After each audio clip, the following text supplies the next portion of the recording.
ప్రస్తుతం పిహెచ్సి డాక్టర్లుగా ఉన్నటువంటి వాళ్ళు చేస్తున్నటువంటి ఉద్యమం అంటే సమ్మె, అంటే ప్రస్తుతం రాష్ట్రంలోని ప్రాథమిక ఆరోగ్య కేంద్రాల్లో ఉన్న డాక్టర్లు అందరూ సమ్మెలో ఉన్నారు, నర్సింగ్ స్టాఫ్ కూడా సమ్మెలో ఉన్నారంటున్నారు.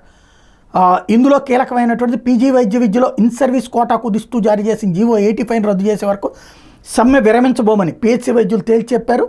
నిన్న మంత్రి సత్యకుమార్తో జరిగిన చర్చలు విఫలమైనవి. దాంతో ఈ ఉద్యమం కంటిన్యూ అవుతోంది. సమ్మె విరమిస్తామని ప్రభుత్వానికి ఎలా చెప్తారు అంటే ఏమీ తీర్చకుండా ప్రధాన డిమాండ్ అయిన జీవో రద్దుకు ప్రభుత్వం అంగీకరించకుండా సమ్మె ఎలా విరమిస్తామని వాళ్ళు ప్రశ్నించారు.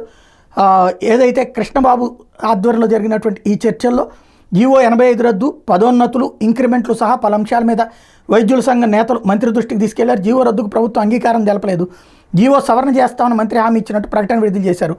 ఎంపిక చేసిన కోర్సుల్లోనే కాకుండా అన్ని క్లినికల్ కోర్సుల్లోనూ అవకాశం కల్పిస్తున్నట్టు ప్రకటించారు. చర్చల తర్వాత విజయవాడ మాకినేని బసవపల్లి ఫంక్షన్ హాల్లో సుమారు 1500 మంది వైద్యులతో సంఘ నేతలు సమావేశమయ్యారు. మరోవారు ప్రభుత్వం సోమ మంగళవారంలో చర్చలు పిలుస్తుందని, ఈ క్రమంలో సమ్మె విరమిస్తామని ఒప్పుకున్నట్టు వెల్లడించారు. జీవో రద్దు చేయకుండా సమ్మె ఎలా విరమిస్తామంటూ వైద్యులందరూ ఆగ్రహం వ్యక్తం చేశారు. సమ్మె కొనసాగించాల్సిందేనని చెప్పారు.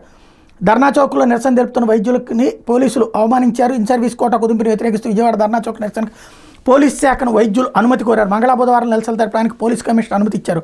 బుధవారం ప్రభుత్వం చర్చలకు పిలిచినందుకు ధర్నా చౌక్లో అనుమతి రద్దు చేశామంటూ వైద్యులు పోలీసులు అడ్డుకున్నారు అంటూ సాక్షి ఇంకోవైపున వార్త రాసుకొచ్చింది.